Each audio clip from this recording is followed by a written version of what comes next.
So I've been asked by viewers of the channel to make a video about the topic of ejaculation and to share my thoughts as a man, having been on a journey as a man, about my beliefs of ejaculation, and particularly, should you do it, should you not, should you keep it in, what is good practice, right? So there's a lot of voices out there, particularly in the world in which I move, which say things like, if you want to be a superior man, you better well keep your ejaculate in, because if you're spilling your essence into various places, then you're not going to have enough life force to go through your life and do what's really, really important.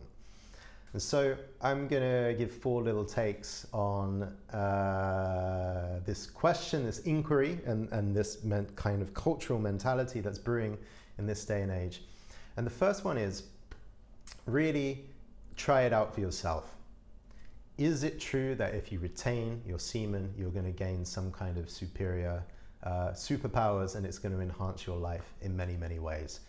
And in my experience, it depends very much on the phase of life that you're in and your biochemical makeup, essentially. Should you ejaculate? Should you keep it in? I once went traveling with a young man. He was 23 years old, and if he didn't go to the bathroom every 3 days to relieve himself, he'd have an enormous migraine and wouldn't be able to travel on with us.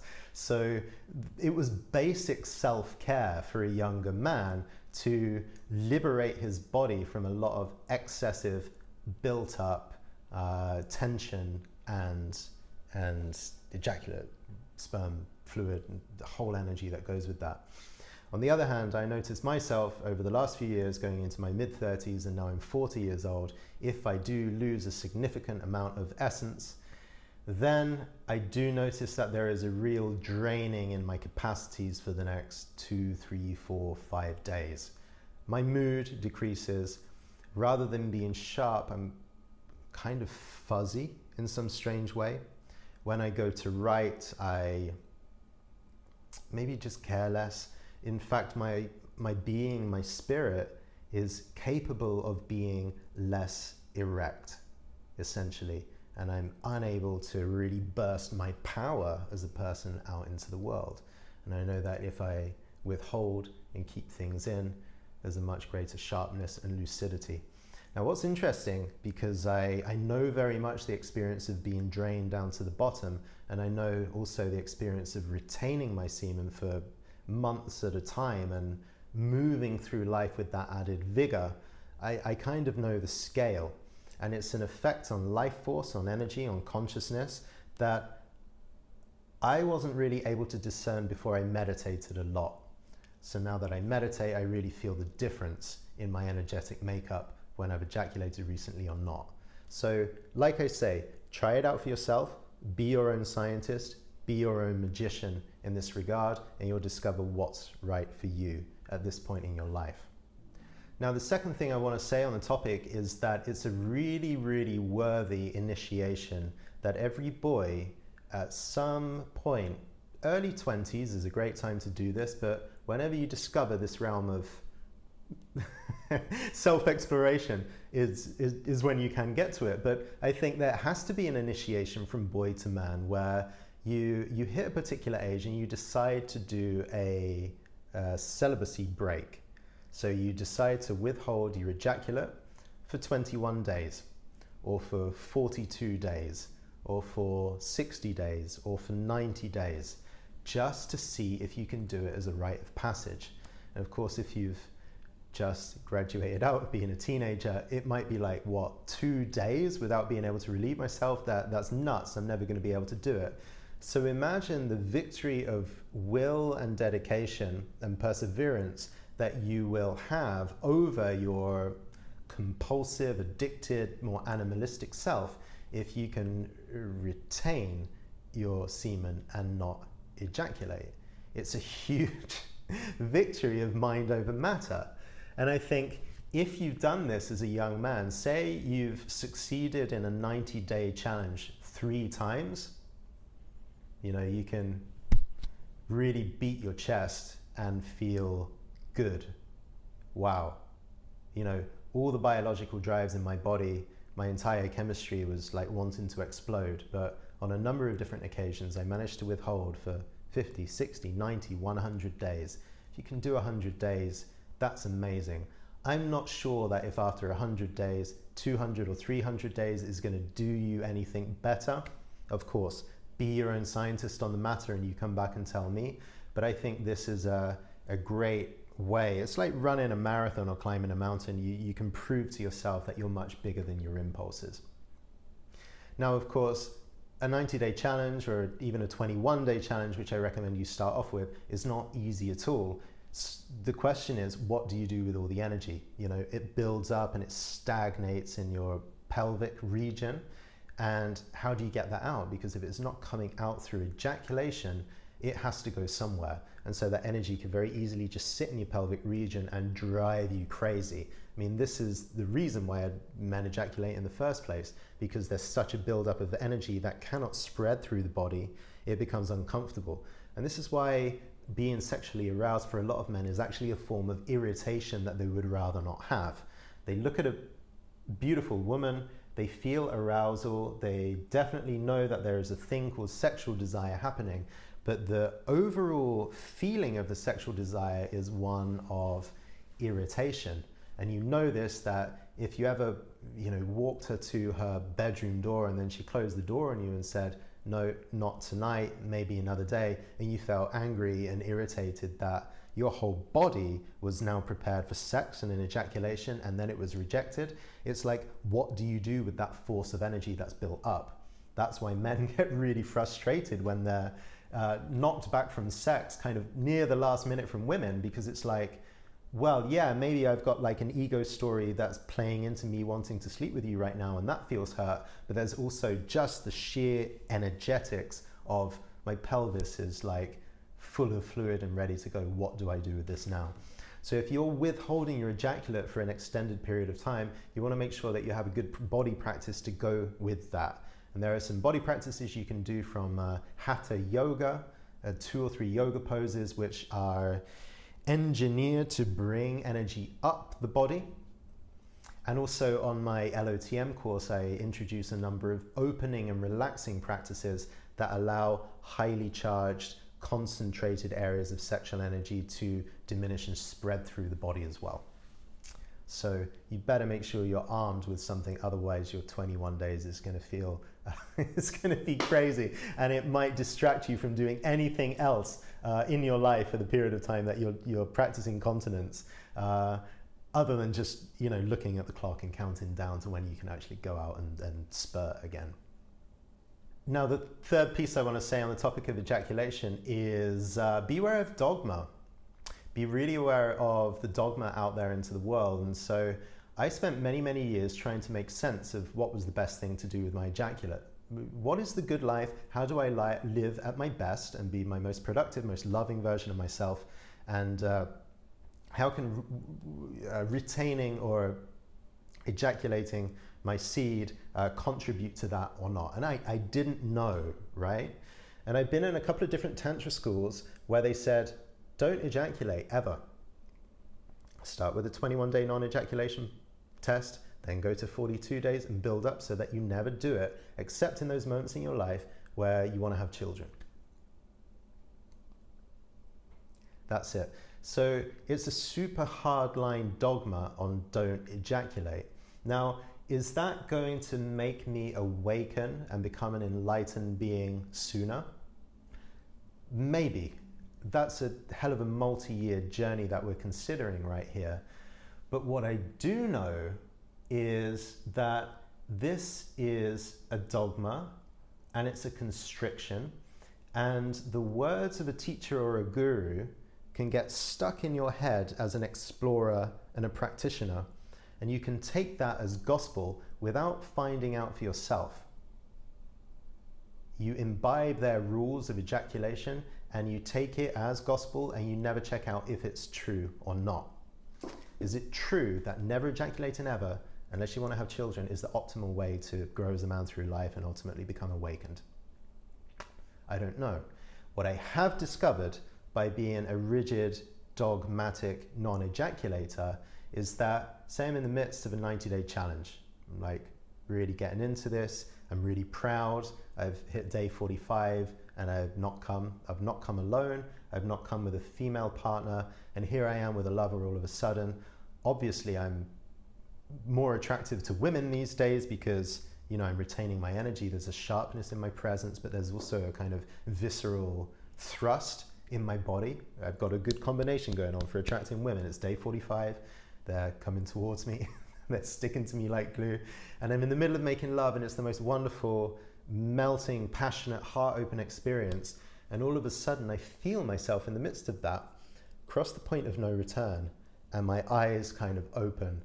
And she feels a shudder, and she looks up at me, and I'm like, oh, fuck. I've hit the point of no return. And I know that it's only a matter of 30 or 60 seconds before everything that I've been saving up now for 45 days is about to come spurting out. Now, this moment is really crucial, and it's taught me some really painful lessons. If I hit the point of no return and know that ejaculation is imminent, and I'm subscribed to this view that I should never ejaculate any time in my life, or that I'm addicted to hitting 90, and if I don't hit 90 in the first try, I'm a loser. That story is governing my mind. As I ejaculate, I feel shame and I feel like a loser. And what kind of experience are you giving to a woman if in the midst of ejaculation, you close in on yourself and you're just like, oh my God, I'm such a failure. You know, you've been dating, you've been making love, there's been this great foreplay, she might have even had 2 or 3 orgasms by this point, and she is loving it, and she is open, and she looks up at you and you ejaculate, and then you go down a giant shame spiral, I don't know, promising her or yourself that you're going to do better next time. It's actually one of the most deflating and painful experiences that a woman can have, to think, what? I'm giving you all this love, I'm giving you all my energy, I'm open, like wide open, and you have a giant orgasm with 45 days of energy thrusting through you, and all you can say in exchange for that is, damn, I'm such a loser, I wish I didn't do that. It's really painful and heartbreaking. So my strong advice, obviously never trust a dogma, that's the name of this section, but my strong advice on the topic is, if you do hit the point of no return, whether alone or whether with a partner, that as the ejaculation comes, you relax as totally as possible, you open as totally as possible, and you think, screw it, I'm going to win my challenge next time out, and you just let everything erupt and thrust forward for you with as much openness and love and appreciation as you possibly can. It's like you're popping the cork of a champagne. You want everyone in the room to look at what you're doing, and you want that champagne to go over the balcony and soak in the people in the street below, right? It's like that much celebration, like you're a Formula One driver who's just won the race. Can you love, love, love the times that you ejaculate, even though that you had said to yourself you're going to try not to? And if you can, you might actually realize that in the midst of ejaculation, you can derive even more pleasure than you usually would. So where do we stand on the optimal amount of time? Should we never ejaculate ever? Should we limit it to a particular calendar?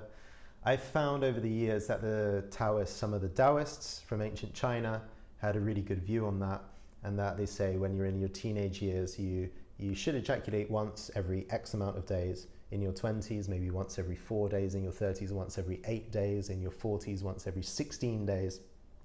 In your 50s, once every 32 days, and so on. Now, I lose the exact numbers, so don't quote me on this.